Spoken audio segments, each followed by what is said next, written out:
ನಮ್ಮ farmer prime minister Atal Bihari Vajpayee ಅವರು ತುಂಬ ವರ್ಷದ ಹಿಂದೆ ಸ್ವಾಮಿ ಹತ್ರ ಬಂದಿದ್ದರು. 1970s ಏನೋ. ಆವಾಗ ಅವ್ರ ಹತ್ರ ಅವ್ರ ಪಾರ್ಟಿ ಹೆಸರು ಜನಸಂಘ್ ಅಂತ ಇತ್ತು. ಪಾರ್ಲಿಮೆಂಟಲ್ಲಿ 2 ಸೀಟು. ಅವ್ರು ಬಂದಾಗ ಸ್ವಾಮಿ ಅವ್ರಿಗೆ ಇಂಟರ್ವ್ಯೂ ಕೊಟ್ಟಿದ್ದರು. ಇಂಟರ್ವ್ಯೂಲ್ಲಿ ಸ್ವಾಮಿ ಅವ್ರಿಗೆ ಹೇಳಿದ್ರು, ನೀನು ಪ್ರೈಮ್ ಮಿನಿಸ್ಟರ್ ಆಗ್ತೀಯಾ ಅಂತ. ಯಾರೇ ಕೇಳಿದ್ರು ನಕ್ಬಿಡ್ತಿದ್ರು ಅವಾಗ. ಯಾಕಂದರೆ ಪ್ರೈಮ್ ಮಿನಿಸ್ಟರ್ ಆಗೋಕ್ಕೆ 300 ಸೀಟ್ ಬೇಕಲ್ಲಿ, 2 ಸೀಟ್ ಇಟ್ಕೊಂಡು ಏನು. ಅವಾಗ ವಾಜಪೇಯಿ ಅವರು ಹ್ಯೂಮಿಲಿಟಿ, ಅವ್ರ ವಿನಮ್ರತೆ ಹೇಗೆ ಅಂದರೆ ಅವ್ರು ಹೇಳಿದ್ರು, ಸ್ವಾಮಿ ನಿಮ್ಮ ದಯೆಯಿಂದ ನಾನು ಏನಾದರೂ ಆಗ್ಬೋದು ಸ್ವಾಮಿ, ಆದರೆ ಏನೇ ಆದ್ರೂ ಇಲ್ಲಿ ಬರ್ತಿರೋಕ್ಕೆ ನಮ್ಗೆ ಅವಕಾಶ ಕೊಡಿ ಸ್ವಾಮಿ, ಏನೇ ಆದರೂ ಇಲ್ಲಿ ಬಂದು ನಿಮ್ಮ ದರ್ಶನ ಮಾಡೋಕ್ಕೆ ಅವಕಾಶ ನಂಗೆ ಸಿಗಬೇಕು ಅಂತ. ಅವಾಗ ಸ್ವಾಮಿ ಹೇಳಿದ್ರು, ಇದು ನಿಮ್ಮ ಅಮ್ಮನ ಮನೆ, ಯಾವಾಗಾದರೂ ಬಾ ಅಂತ. ಅದೇ ವಾಜಪೇಯಿ 2010 ಈಗ ಅಷ್ಟರಲ್ಲಾಗಲೇ 2-3 ಸಲ ಪ್ರೈಮ್ ಮಿನಿಸ್ಟರ್ ಆಗಿದ್ದರು ಇಂಡಿಯಾಗೆ. ಸ್ವಾಮಿ ಡೆಲ್ಲಿಗೆ ಹೋಗಿದ್ದಾಗ ಒಂದಿನ ರಾತ್ರಿ ಅಟಲ್ ಬಿಹಾರಿ ವಾಜಪೇಯಿ ಕಾಲ್ಗೆ ಮಂಡಿ ಸರಿ ಇಲ್ಲ, ನಾನೇ ಹೋಗೋರನ್ನ ನೋಡ್ತೀನಿ ಅಂತ ಅವ್ರ ಮನೆಗೆ ಹೋಗಿದ್ರು ಸ್ವಾಮಿ. ಅಲ್ಲಿ ಮನೆಗೆ ಹೋದಾಗ ಸ್ವಾಮಿ ಮತ್ತು ವಾಜಪೇಯಿ ಸಾಕಷ್ಟು ಹೊತ್ತು ಮಾತಾಡಿದ್ರು. ಅವಾಗ ಸ್ವಾಮಿ ಹೇಳಿದ್ರು, ನೋಡು ವಾಜಪೇಯಿ, ನೀ ಪ್ರೈಮ್ ಮಿನಿಸ್ಟರ್ ಆದಾಗ ನಿನ್ನ ಸುತ್ತಮುತ್ತ ಪೊಲೀಸ್, IAS ಆಫೀಸರ್, ಮಿನಿಸ್ಟರ್ ಎಲ್ಲರೂ ಇದ್ದರು. ಅವಾಗ ವಾಜಪೇಯಿ ಹೇಳಿದ್ರು, ಈಗ ಸ್ವಾಮಿ ನಿಮ್ಮ ಬಿಟ್ಟು ಯಾರು ನನ್ನ ಕಡೆ ನೋಡೋರಿಲ್ಲ ಅಂತ.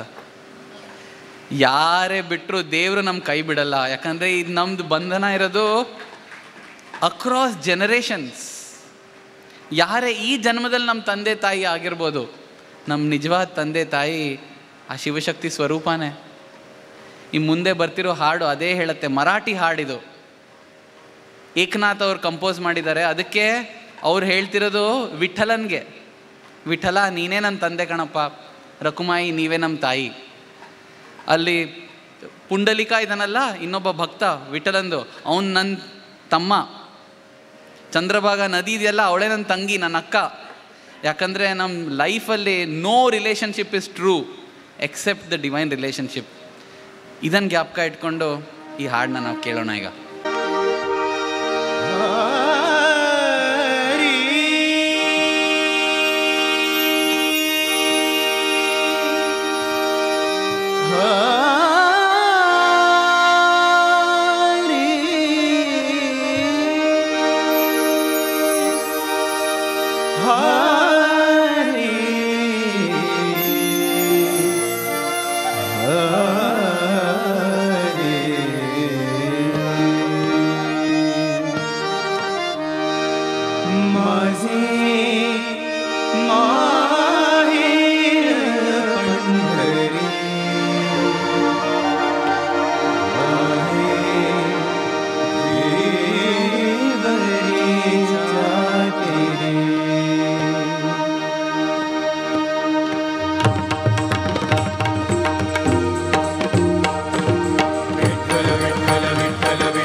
माझे माहेर पंढरी, माझे माहेर पंढरी, आहे देवरी जाती, आहे देवरी जाती. जय जय राम कृष्ण हरी, जय जय राम कृष्ण हरी, जय जय राम कृष्ण हरी, जय जय राम कृष्ण हरी, जय जय राम कृष्ण हरी, जय जय राम कृष्ण हरी, जय जय राम कृष्ण हरी, जय जय राम कृष्ण हरी, जय जय राम कृष्ण हरी, जय जय राम कृष्ण हरी, जय जय राम कृष्ण हरी,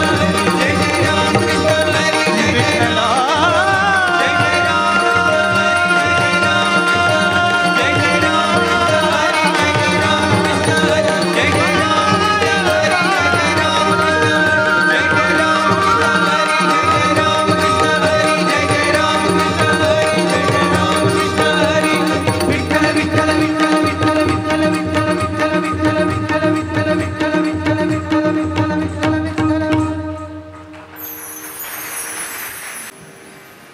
ಹೇಳ್ತಾರೆ ರವಿಗೆ ಏನು ಕಾಣಿಸಲ್ವೋ ಕವಿಗೆ ಕಾಣಿಸತ್ತೆ ಅಂತ. ಆ ಥರ ನೋಡಿದ್ರೆ ರವಿನ ಕವಿ ಮೀರಿಸ್ತಾನೆ ಅಂತ. ಮುಂದೆ ಬರ್ತಿರೋ ಹಾಡಲ್ಲಿ ಎಷ್ಟು ಆ ಪೊಯೆಟ್ರಿ ಇದೆ. ನಾನು ಟ್ರೈ ಮಾಡಿದೆ 5-6 ಸಲ, ಸುಮ್ಮನೆ ಆ ಸೆಂಟೆನ್ಸ್ ರಿಪೀಟ್ ಮಾಡೋಕ್ಕಾಗತ್ತೋ ಇಲ್ವೋ ಅಂತ. ನನಗೆ ತೆಲುಗು ಗೊತ್ತು ಸ್ವಲ್ಪ, ಆದ್ರೂ ಒಂದು ವಾಕ್ಯನೂ ಹೇಳೋಕ್ಕಾಗಲಿಲ್ಲ. ಆ ಹಾಡಾದ್ಮೇಲೆ ನೀವು ಟ್ರೈ ಮಾಡಿ, ಆ ವಾಕ್ಯಗಳು ಹೇಳೋಕ್ಕಾಗಲ್ಲ. ಅಷ್ಟು ರಿಚ್, ಅಷ್ಟು ಬ್ಯೂಟಿಫುಲ್ ಕಂಪೋಸಿಷನ್ ಅದು. ಆದರೆ ಈ ಥರ ಕಂಪೋಸಿಷನ್ ಬಂದಾಗ ನಾವು ಏನು ಜ್ಞಾಪಕ ಇಟ್ಕೋಬೇಕಂದ್ರೆ, ಸ್ವಾಮಿ ವಿದ್ಯೆಗಿಂತ ಜಾಸ್ತಿ ವಿನಯ ನೋಡ್ತಾರೆ. ಯಾಕಂದರೆ ವಿದ್ಯಾ ದದಾತಿ ವಿನಯಂ. ವಿನಯ ಇಲ್ಲದಿದ್ರೆ ಅದು ವಿದ್ಯೆ ಅಲ್ವೇ ಅಲ್ಲ. ನಂಗೊಂದು ಎಕ್ಸಾಂಪಲ್ ಜ್ಞಾಪಕ ಬರುತ್ತೆ. ಒಬ್ಬರು ಸ್ಟೂಡೆಂಟ್ದು, ಅವರು ಎಷ್ಟು ಸುಂದರವಾಗಿ ವೈಲಿನ್ ನುಡಿಸೋರು ಅಂದರೆ, 10-12 ವರ್ಷದಾಗಿದ್ದಾಗಲೇ ಅವ್ರು ಕಾನ್ಸರ್ಟ್ ಎಲ್ಲ ಕೊಟ್ಟಿದ್ರು ವೈಲಿನ್ದು. ಅವ್ರು ಸ್ಟೂಡೆಂಟ್ ಆದಾಗ ಅವ್ರಿಗೆ ಏನು ಅನ್ನಿಸ್ತು ಅಂದರೆ, ಸ್ವಾಮಿ ಮುಂದೆ ನನ್ನ ವೈಲಿನ್ ಸ್ಕಿಲ್, ನನ್ನ ಕಲೆ ತೋರಿಸ್ತೀನಿ ಅಂತ. ಸೊ ಫುಲ್ ರೆಡಿಯಾಗಿ ಬಂದಿದ್ದರು, ಸ್ವಾಮಿ ಕೂತಿದ್ರು, ಸ್ವಾಮಿ ಮುಂದೆ ಇವ್ರು ನುಡಿಸ್ತಿದ್ದಾರೆ. ಎಲ್ರಿಗೂ ಎಷ್ಟು ಸಂತೋಷ.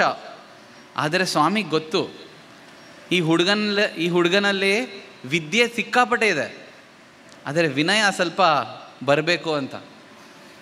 ಸೊ ಸ್ವಾಮಿ ಅವ್ರು ಹಾಡ್ತಿರುವಾಗಲೇ, ಅವ್ರು ನುಡಿಸ್ತಿರುವಾಗ ಸ್ವಾಮಿ ಹೇಳಿದ್ರು, ನಾನೀಗ ಹಾಡ್ತೀನಿ ಅದನ್ನು ನುಡಿಸು ಅಂದ್ಬಿಟ್ಟು ಅವ್ರು ಹೇಳಿದ್ರು. ಕಲ್ಪನೆ ಸ್ವರ ಅಂತಾರದು. ಅಂದರೆ ಅದು ಟ್ರೆಡಿಷ್ನಲ್ ಲಿರಿಕ್ಸ್ ಪೇಜ್ ನೋಡಿ ಹಾಡೋದಲ್ಲ, ಕಲ್ಪನೆಯಿಂದ ಹುಟ್ಟಿಸ್ಕೊಂಡು ಹಾಡೋದದು. ಕಲ್ಪನೆ ಸ್ವರಗಳು ಹಾಡೋಕ್ಕೆ ಶುರು ಮಾಡೋದು. ಸ್ವಾಮಿ ಇವ್ರಿಗೆ ಏನು ನುಡಿಸೋದು ಗೊತ್ತಿರಲಿಲ್ಲ. ಅದಾದಮೇಲೆ ಸ್ವಾಮಿ ಹೇಳಿದ್ರಂತೆ, ಸ್ವಲ್ಪ ಪ್ರಾಕ್ಟೀಸ್ ಮಾಡು ಅಂತ. ಈ ಹುಡುಗಂದು ಹೃದಯ ಹೇಗಿತ್ತು ಅಂದರೆ, ಅವ್ರಿಗೆ ಅನ್ನಿಸ್ತು, ಎಂಥ ಕಲೆ ಇದು, ನಮ್ಮ ಟ್ಯಾಲೆಂಟ್, ನಮ್ಮ ಕಲೆ ನಮ್ಮನ್ನು ದೇವ್ರ ಹತ್ರ ಕರ್ಕೊಂಡೋಗ್ಬೇಕು, ಇದು ನನ್ನ ದೇವ್ರ ದೂರ ಕರ್ಕೊಂಡು ಹೊರಟೋಯ್ತಲ್ಲ ಅಂತ ತೊಗೊಂಡು ಮುರಿದುಬಿಟ್ರು ಆ ವಯಲಿನ್. ನನ್ನ ಜೀವನದಲ್ಲಿ ವಯಲಿನ್ ಮುಟ್ಟಲ್ಲ ಇನ್ನು ಅಂತ. ಅದೇ ನೋಡಿ, ಒನ್ಸ್ ಆ ಲೆಸನ್ ನಾವು ಕಲ್ತ ತಕ್ಷಣ ಸ್ವಾಮಿ ಏನು ಮಾಡ್ತಾರೆ, 3 ತಿಂಗಳಾದಮೇಲೆ ಸ್ವಾಮಿ ಹುಡ್ದಬ್ಬದ ಟೈಮ್ ಹತ್ರ ಸ್ವಾಮಿಗೆ ಕಾನ್ಸರ್ಟ್ ಇತ್ತು. ಸ್ವಾಮಿ ಕಾನ್ಸರ್ಟ್ ಅಲ್ಲ, ಸ್ವಾಮಿ ಮುಂದೆ ಕಾನ್ಸರ್ಟು. ಯಾರ್ದು? MS ಸುಬ್ಬಲಕ್ಷ್ಮಿದು. ಅವಾಗ MS ಸುಬ್ಬಲಕ್ಷ್ಮಿಗೆ ಹೇಳಿದ್ರು, ನಿನಗೆ ಗೊತ್ತಾ ನಂದೊಬ್ಬ ಹುಡುಗ ಎಷ್ಟು ಚೆನ್ನಾಗಿ ವಯಲಿನ್ ನುಡಿಸ್ತಾನೆ ಅಂದ್ಬಿಟ್ಟು ಇವ್ರ ಹತ್ರ ಬಂದು, ನಿಮ್ಮ ಅತ್ತೆ ಬಂದಿದ್ದಾರೆ, ಹೋಗಿ ವಯಲಿನ್ ನುಡಿಸು ಅಂದರು. ಇವ್ರಿಗೆ ಅವಾಗ ಭಯ, ಏನು ಮಾಡೋದು, ವಯಲಿನ್ ಮುರಿದ್ಬಿಟ್ಟಿದ್ದಾರೆ. ನೆಕ್ಸ್ಟ್ ಡೇ ಹಾಸ್ಟೆಲಿಗೆ ಸ್ವಾಮಿ ವಯಲಿನ್ ಕಳಿಸಿದ್ರು. ಹೇಳಿದ್ರು, ಈ ವಯಲಿನ್ ನುಡಿಸು ಅಂತ. ಯಾವಾಗ ನಮಗೆ ಜಂಬ ಬರುತ್ತೋ, ಯಾವಾಗ ನಾವು ಮೇಲೆ ಏರ್ತೀವೋ ಸ್ವಾಮಿ ನಮ್ಮನ್ನು ಕೆಳಗೆ ತರ್ತಾರೆ. ಯಾವಾಗ ನಾವು ತಲೆ ಬಗ್ಗಿಸ್ತೀವೋ ಸ್ವಾಮಿ ನಮ್ಮನ್ನು ಮೇಲೆ ಏರಿಸ್ತಾರೆ. ಆ ಥರ ವಿನಯದಿಂದ ನಮ್ಮ ತಮ್ಮ ಇಲ್ಲಿ ಇವತ್ತು ಈ ಹಾಡು ಹಾಡ್ತಾರೆ. ತುಂಬ ಚೆನ್ನಾಗಿದೆ ಈ ಹಾಡು, ತೆಲುಗು ಪೊಯೆಟ್ರಿ. ವಿನಯದಿಂದ ಕೇಳಿದರೆ ಆವಾಗ ಜಂಬ ಇಲ್ಲದೆ, ಅಹಂಕಾರ ಇಲ್ಲದೆ ಸ್ವಾಮಿ ಪ್ರೀತಿ ಪ್ರೇಮನ್ನು ನಾವು ಆನಂದದಿಂದ ಅನುಭವಿಸ್ಬೋದು.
भगवान सुंदर साईनाथ भगवान साईनाथ भगवान सुंदर साईनाथ भगवान मेरे सरि वेरे दैवमुले इदरा सुंदर साईनाथ भगवान श्री सत्य साईनाथ भगवान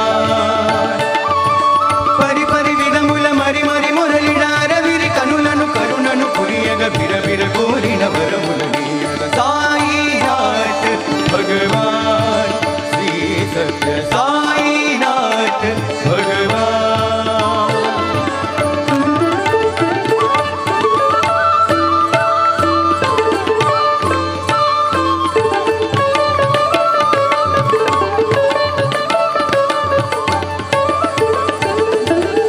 సాయిని మించిన దైవము లేడని సాయిని తలచి తరించగరండని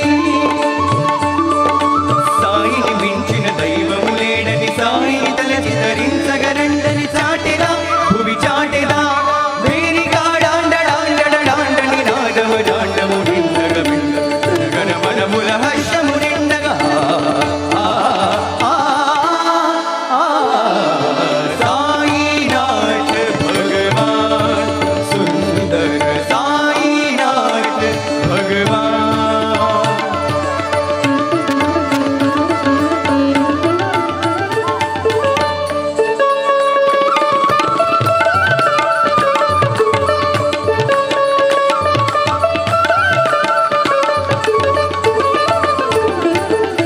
పిలిచిన పలికే దైవం తలచిన వరమిడు సత్యం పిలిచిన పలికే దైవం తలచిన వరమిడు సత్యం సిరి సిరి నగముల చిందించుచు మనమెటువలె తలచిన నటువలె నగబడి మది అలరించడి వాదముడే అని చాటెదా భువి చాటెదా వేరికాడాండడాండడాండని నాదవ జాండము నిండగ గణ వనముల హర్షము నిండగా సాయినాథ్ భగవాన్ సుందర సాయినాథ్ భగవాన్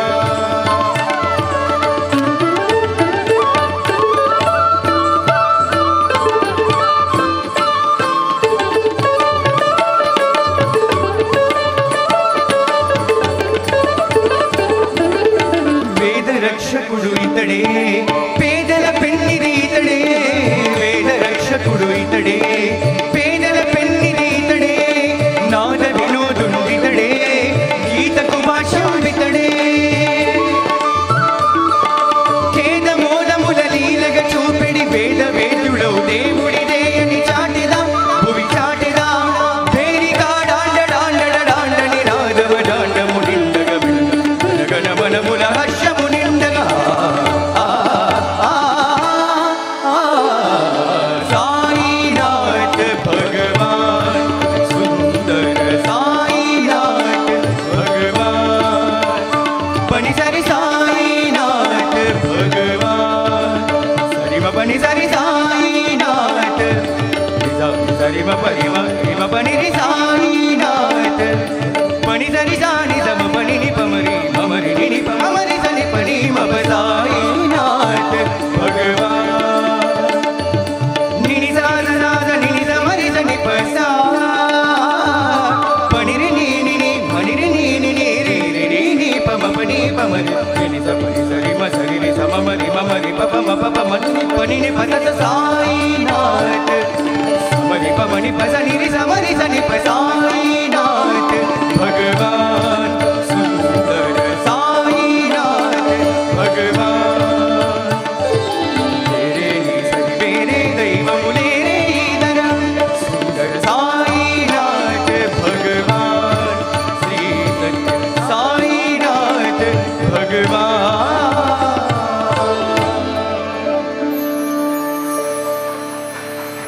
ಸಾಯಿನಾಥ ಭಗವಾನ್ ಬಿಟ್ಟು ಇನ್ಯಾವ ಲೈನ್ ನಮಗೆ ಗೊತ್ತಾಯ್ತು.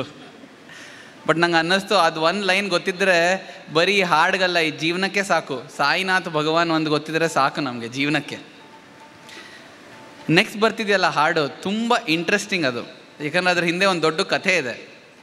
ಈ ಹಾಡು ಫಸ್ಟ್ ಟೈಮ್ ಸ್ವಾಮಿ 60th ಬರ್ಡೇಗೆ 1985 ಅವಾಗ ಹಾಡಿದರು. ಆಗ ಏನಾಯ್ತಂದರೆ ಸ್ವಾಮಿ ಹೇಳಿದ್ರು ಹುಟ್ಟುಹಬ್ಬಕ್ಕೆ ಸ್ಟೂಡೆಂಟ್ಸ್ ಪ್ರೋಗ್ರಾಮ್ ಇರಬೇಕು, ಸಾಂಗ್ಸ್.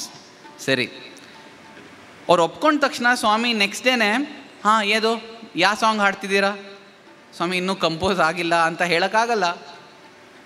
ಸೊ ಯಾವುದು ಬೇಗ ಒಂದು ಹಾಡು ಹಾಡಿದ್ರು, ಇದು ಹಳೆ ಹಾಡು, ಹೊಸ ಹಾಡು ನಂಗೆ ಬೇಕು ಅಂತ. ಸೊ ಸ್ವಲ್ಪ ಪ್ರಾಕ್ಟೀಸ್ ಮಾಡ್ಕೊಂಡು ಬಂದರೆ ನೆಕ್ಸ್ಟ್ ಡೇ ಹೊಸ ಹಾಡು ಎಲ್ಲಿ, ಇದು ನೆನ್ನೆ ಹಾಡಾಗೋಯ್ತು, ಇವತ್ತಿಂದ ಹೊಸ ಹಾಡು, ಅಯ್ಯೋ ಇದು ಹೇಗೆ ದಿನಕ್ಕೆ ಒಂದೊಂದು ಹೊಸ ಹಾಡು ಹೇಗೆ ತರೋದು. ಆವಾಗ ಮ್ಯೂಸಿಕ್ ಗ್ರೂಪಲ್ಲಿದ್ದರು ಒಬ್ಬರು ಸೀನಿಯರ್, ಅವ್ರು ಹೋಗಿ ಇನ್ನೊಂದು ಡಿವೋಟಿ ಹತ್ರ, ಒಂದು ಸೀನಿಯರ್ ಡಿವೋಟಿ ಹತ್ರ ಹೇಳಿದ್ರು, ಅಮ್ಮ ನೋಡಿ ಸ್ವಾಮಿ ದಿನ ಹೊಸ ಹೊಸ ಹಾಡು ಕೇಳ್ತೀರ, ನಾ ಎಲ್ಲಿಂದ ಹೊಸ ಹಾಡು ತರಲಿ ಅಂತ. ಇವ್ರು ಹೀಗೆ ಕೇಳಿದಾಗ ಆ ಡಿವೋಟಿ ಹತ್ರ ಒಂದು ಪುಸ್ತಕ ಇತ್ತು, ಹಳೇ ಪುಸ್ತಕ, ಹಿಂದಿ ಪುಸ್ತಕ. ಅವ್ರು ಹೇಳಿದ್ರು, ನೋಡು ಈ ಪುಸ್ತಕದಲ್ಲಿ ಎಷ್ಟೊಂದು ಕವಿತೆಗಳಿದೆ, ಯಾವ್ದಾದ್ರು ಕವಿತೆ ಇಷ್ಟ ಆದರೆ ತೊಗೊಂಡು ಅದನ್ನೇ ಒಂದು ಹಾಡು ಮಾಡಿಬಿಡು ಅಂತ. ಸೊ ಒಪ್ಕೊಂಡ್ರು. ಅವ್ರಿಗೊಂದು ಕವಿತೆ ಸಿಕ್ತು, ಅದು ಚೆನ್ನಾಗಿತ್ತು.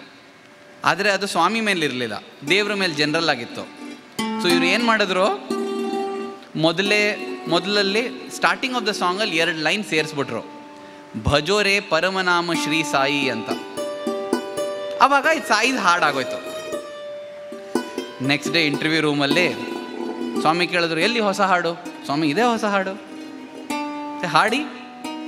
ಹಾಡು ತೋರಿಸಿದ್ರು. ಈ ಹಾಡನ್ನ ಹಾಡು ಕೇಳಿಬಿಟ್ಟು ಸ್ವಾಮಿ ಹೇಳಿದ್ರು, ಏನಯ್ಯ ಹೆಡ್ಡಿಂಗಲ್ಲೂ ಎಂಡಿಂಗಲ್ಲಿ ಒಂದೊಂದು ಲೈನ್ ಸೇರಿಸ್ಬಿಟ್ರೆ ಹೊಸ ಹಾಡಾಗೋಗತ್ತಾ ಅಂತ ಸ್ವಾಮಿ ಕೇಳಿದ್ರು.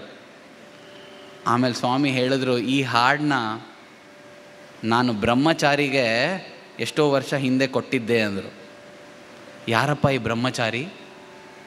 ಹೋಗಿ ನೋಡಿದ್ರೆ ಆ ಪುಸ್ತಕದ ಮೇಲೆ ಆಥರ್ ಹೆಸರು ಬ್ರಹ್ಮಚಾರಿ ಓಂ ಶರಣ್. ಅವರೇ ಆಮೇಲೆ ಫೇಮಸ್ ಆಗಿ ಹರಿ ಓಂ ಶರಣ್ ಆಗಿದ್ದು. ಸೊ ಸ್ವಾಮಿ ಹೇಳಿದ್ರು, ಎಷ್ಟೋ ವರ್ಷದ ಹಿಂದೆ ನಾನೇ ಈ ಹಾಡನ್ನ ಬ್ರಹ್ಮಚಾರಿ ಕೊಟ್ಟಿದ್ದೆ ಅಂತ. ಅಂದರೆ ಸ್ವಾಮಿ ಹಾಡು ಕೊಡಬೇಕಂದ್ರೆ ಕರೆದು ಹಾಡು ಕೊಡೋದಲ್ಲ, ಅವ್ರು ಪ್ರೇ ಮಾಡಿ ಹಾಡಿದಾಗ ಅವ್ರು ಯಾವುದೇ ದೇವ್ರನ್ನ ಪ್ರೇ ಮಾಡಿದ್ರು, ಎಲ್ಲ ದೇವರು ಒಂದೇ ತಾನೇ, ಅವ್ರು ಆನ್ಸರ್ ಮಾಡಿದ್ದು. ಸೊ ಆ ಥರ ಈ ಸಾಂಗು ಹರಿ ಓಂ ಶರಣ್ ಕಂಪೋಸಿಷನ್ ಪೊಯೆಟ್ರಿ ತಗೊಂಡು ನಮ್ಮ ಹುಡುಗರು ಅವಾಗ ಹೆಡ್ಡಿಂಗು ಎಂಡಿಂಗ್ ಸೇರಿಸಿ ಸ್ವಾಮಿ ಹಾಡು ಮಾಡಿ, ಸ್ವಾಮಿ 65th ಬರ್ಡೇಗೆ 60th ಬರ್ಡೇಗೆ ಹಾಡಿದರು. ಆ ಹಾಡನ್ನ ಈಗ ಪುನಃ ಕೇಳಿಸ್ಕೊಳ್ಳೋಕೆ ಅವಕಾಶ ಸಿಗ್ತಿದೆ. ಸೊ ಈ ಕಥೆಯನ್ನು ಜ್ಞಾಪಿಸ್ಕೊಂಡು ಆನಂದದಿಂದ ಈ ಹಾಡನ್ನ ಕೇಳ್ಬೋದು.